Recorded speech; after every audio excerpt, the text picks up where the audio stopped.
గడిచిన 5 ఏళ్ళు మళ్ళీ ఇప్పుడు ఏదో ఈ 5 ఏళ్ళు లేకపోతే ఒకే సంవత్సరం 2 సంవత్సరం ఆయన ఏదో క్లియర్ కట్ గా నిర్ణయం తీసుకునే వరకు మాకేదో చిన్న అదే ఏమంటారు ఈ జాతక రీత్యా ఏదైనా చిన్న చిన్న ఇబ్బందులు ఉన్నాయేమో అన్న ఫీలింగ్ వస్తుందండి.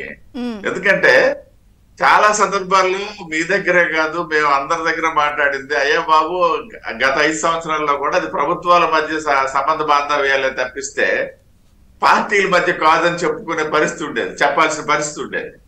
ఇవాళ కూడా మళ్ళీ జగన్మోహన్ రెడ్డి తాలూకు అది నిజమెంతో అబద్ధం ఎంతో ఇంకా బయటకు రావాల్సి ఉంది. ఇప్పుడు ఉదాహరణకి బెంగళూరులో కాంగ్రెస్ డిప్యూటీ సీఎం అని కలిశారు అన్నటువంటి అంశం మీద కూడా కాంక్రీట్ ఎవిడెన్స్లు అయితే ఏమీ లేవు.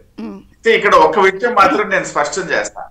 సాధారణంగా ఇవాళ మాకు ప్రధాన ప్రత్యర్థి కాంగ్రెస్, ప్రధాన ప్రతిపక్ష హోదా కూడా వచ్చింది అక్కడ. సరే డిప్యూటీ స్పీకర్ ఇస్తామా ఇవ్వమా అనేది అది ఇందాక ఈ తులసిరెడ్డి గారు కూడా చెప్పారు, ఇవన్నీ రూల్స్ లో ఉన్నవే కానీ రాజ్యాంగంలో లేనివి అని చెప్పేసి. కాబట్టి డిప్యూటీ స్పీకర్ కూడా అలాంటిది, అది వేరే అంశం. కానీ ఇవాళ స్పీకర్ గా పోటీ వచ్చిన సందర్భంలో కాంగ్రెస్ కూడా అప్పీల్ చేస్తారు. ఎవరు అది కాంగ్రెస్ పార్టీ అధికారంలో ఉన్నప్పుడైనా అలాగే చేసింది, భారతీయ జనతా పార్టీ అదే చేస్తుంది.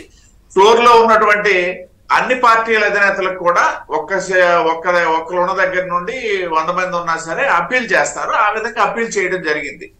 ఆ అప్పీల్ చేసిన తర్వాత ఆయన మద్దతు ఇవ్వడం అనేది అది వేరే అంశం. వద్దు అని చెప్పినటువంటి దాఖలాలు ఎక్కడ ఉండవు, సాధ్యపడదు కూడా. ఫ్లోర్ లో ఆయన మద్దతు ఇస్తే ఇవ్వచ్చు, ఇంకా ఇస్తారా లేదనేది కూడా కరెక్ట్ గా లేదు. ఇస్తారా లేకపోతే తటస్థంగా ఉండిపోతారా అనే దాని మీద కూడా నాకున్న సమాచారం మేరకు కన్ఫర్మ్ చేశారనేది లేదు. ఒకవేళ తటస్థంగా ఉన్నా ఇచ్చినా భారతీయ జనతా పార్టీ ఆధ్వర్యంలో ఉన్నటువంటి ఎన్డీఏ ప్రభుత్వం స్పీకర్ గెలిపించుకోవడంలో పెద్ద ఇబ్బందులు ఉంటాయని లేదు. నల్లేరు మీద స్పీకర్ ఎన్నిక పాయింట్ అనేది ఈ రోజు కాకపోయినా స్పీకర్ ఎన్నికకి సంబంధించి ఒకటి మిమ్మల్ని నానా మాటలు అన్నారు ప్రచారంలో. సింహమా సింగ్లా అసలు మీరు ఎవరని చెప్పి మాట్లాడారు కదా, అదో పెద్ద కూటమి, అది మాయా కూటమి, మహా ఏదో అన్నారు. సరే, కానీ ఇప్పుడు మీకు మద్దతు, మీకు సమాచారం లేకపోయినా నేను అనేది ఏంటంటే తటస్థంగా ఉండొచ్చు, దూరంగా ఉండొచ్చు, లేదా ఇప్పుడు నేను అనేది అంత ప్రాపకం కోసం ఎందుకు? అదే నేను చెప్తున్నా, వాళ్ళకు ఉన్నటువంటి ఆలోచన ఏదనేది మనం వాళ్ళ బుర్రలో స్కాన్ చేసి చెప్పలేము. రాబోయే రోజుల్లో బహిర్గతం అవుతుంది. వాళ్ళకు ఉన్నటువంటి భయాందోళనలు ఉన్నాయి, అంతవరకు అయితే నేను యాక్సెప్ట్ చేస్తాను వ్యక్తిగతంగా. భయాందోళనలు అయితే కొన్ని ఉన్నాయి. అలా అని చెప్పేసి ఇవాళ ఏదో వాళ్ళ 4 పార్లమెంట్ సభ్యులు మాకు అవసరమైనవి లేదు, లోక్సభ సభ్యులు లేకపోతే మాకు వచ్చిన ఇబ్బంది లేదు కాబట్టి మేము కూడా బెండ్ అవ్వాల్సిన అవసరం లేదు, బెండ్ అయ్యే పరిస్థితి ఉండదు.